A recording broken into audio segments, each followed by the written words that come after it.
வள்ளலார் சொன்னார், கல்யாணமே வேணான்னாரு. அவங்க அம்மாவும் அவங்க அக்காவும் சேர்ந்து கம்பல்சரி கல்யாணம் பண்ணி கொடுத்துட்றாங்க. பொன்னேறு தான் மாமியார் வீடு. அவர் தாலி கட்டின ராத்திரிக்கு திருவாசகத்தை எடுத்து கையில் கொடுத்து, எம்மா நான் உதவ மாட்டேன், உனக்கு இந்த திருவாசகம் தான் உதவுன்ட்டு கொடுத்துட்டு போயிட்டாரு. நீங்கள் எத்தனை பேர் போவீங்க சொல்லுங்கள்? ஞானம் கிடைக்கும். பொண்டாட்டி சொன்னாதான் சாமியை கும்பிட்றோம்.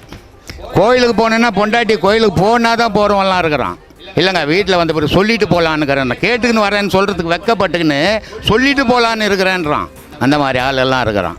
அதனால் இறைவனை அடையணும்னா தன்னை இழந்துடணும். அவனால் மட்டும்தான் இறைவனை அடைய முடியும். உலக ஆசையில் அலையிறவன் இறைவனை அடையவே முடியாது, ஒருபோதும் அடைய முடியாது. அப்படி இருந்தும் இது எதுக்காகனா மன அமைதியாக வச்சுக்கலாம், அவ்வளோதான். இது கடவுளுக்கும் இதுக்கும் சம்பந்தமே கிடையாது. இதுக்கு ஒரு பாடல் பட்டினத்தார் சொல்லுவார். அட்டாங்க யோகமும் ஆதாரம் ஆறும் அவித்தி ஐந்தும் விட்டேறி போன வெளிதனிலே வேப்பொன்று கண்டேன். வட்டாகி செம்மதில் பாலூர உண்டு எட்டாத பேரின்பம் என்ன விழுங்கியதுன்னார். அப்பா நான் அட்டாங்க யோகம் செய்கிறேன், சரி செய்கிறதால கடவுள் அடையவனா? இல்லைப்பா, அடைய முடியாது. ஆதாரம் ஆறும் செய்கிறேன், இது செய்கிறதால கடவுள் அடைய முடியாதுப்பா. அவித்து ஐந்தையும் அடக்கிறதால கடவுள் அடைய முடியாதுப்பா. சரி, எதுக்கு தான் இந்த வழி? உன் மனம் அடங்கிறதுக்கு தான்ப்பா அப்படின்றது. ஒரு மனுஷனுடைய மனம் அடங்காத கடவுளுக்கு அவனுக்கும் தொடர்பே கிடைக்காது.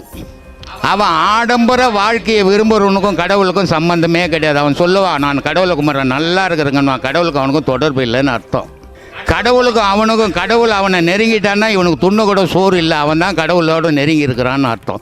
எந்த ஞானியாவது உலகத்தில் எடுத்துப்பார், எவனாவது பணக்காரனா கோடீஸ்வரனா இருந்துக்கிறான்னா? கடவுளோடு இணைஞ்சவெல்லாம் பிச்சை எடுத்து தான் சோறு துண்ணான். இதே உங்கள் மனம் ஏற்றுக்குமா?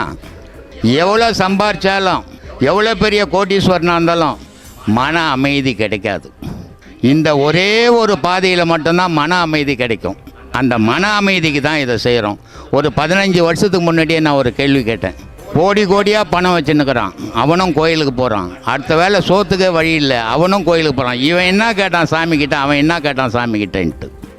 அவன் தான் நினச்ச சாமியை விலைக்கு வாங்க முடியும். அப்படிப்பட்ட பணக்காரன் ஏன் கோயிலுக்கு போனோம்? அமைதி இல்லை, இவனுக்கு சோறு இல்லை. இவன் வறுமையை போக்குறதுக்கு கடவுள்கிட்ட போகிறான், அவன் அமைதியை தேடி கடவுள்கிட்ட போ. கூட யாராக இருந்தாலும் உலகத்தில் கடவுளை தேடித்தான் ஆகணும். அது எந்த மதமாவது இருக்கட்டும், எந்த ஜாதியாவது இருக்கட்டும், எந்த நாடாவது இருக்கட்டும், எந்த மொழியாவது இருக்கட்டும், அந்த ஒரு கடவுள்ன்ற பொருளை எல்லார் வாயிலையும் வந்தே தீரும். இப்போது நாத்திகரங்க சொல்லுவாங்க கடவுளே இல்லை அப்படின்னு சொல்லிட்டு, இல்லையா?